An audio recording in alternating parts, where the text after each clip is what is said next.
പാർവതി, എന്താ ഈ നേരത്ത് നല്ല ട്രാഫിക് ആയിരിക്കും. ബസ്സിൽ പോയാലും ഓട്ടോ പിടിച്ച് പോയാലും ഹോസ്റ്റലെത്താൻ മിനിമം 2 മണിക്കൂറെങ്കിലും എടുക്കും. അതുകൊണ്ട് ഇപ്പൊ തന്നെ നല്ല ടയർഡല്ലേ?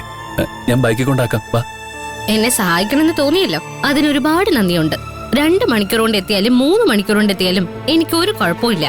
ഹോസ്റ്റലിൽ എന്നാരും കാത്തിരിക്കുന്നൊന്നുമില്ലല്ലോ. ഞാൻ ഏതെങ്കിലും ബസ്സിൽ കയറി പോയിക്കോളാം. പാർവതി,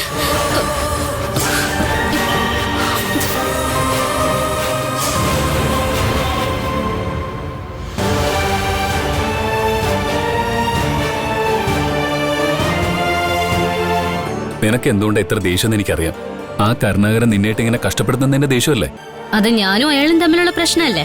അത് ഞാൻ തന്നെ തീർത്തോളാം, അല്ലെങ്കിൽ ഞാൻ സഹിച്ചോളാം. നിങ്ങൾ അതിൽ തലയിടണ്ട. സത്യം പറയാലോ, അയാളെ കൊണ്ട് എനിക്ക് ഒരു ഉപദ്രവവും ഇല്ല. ഏറ്റവും വലിയ ഉപദ്രവം നിങ്ങളാ. ദയവ് ചെയ്ത് ഇനി ഇങ്ങനെ ഓരോന്ന് പറഞ്ഞ് എന്റെ മുന്നിൽ വരരുത്.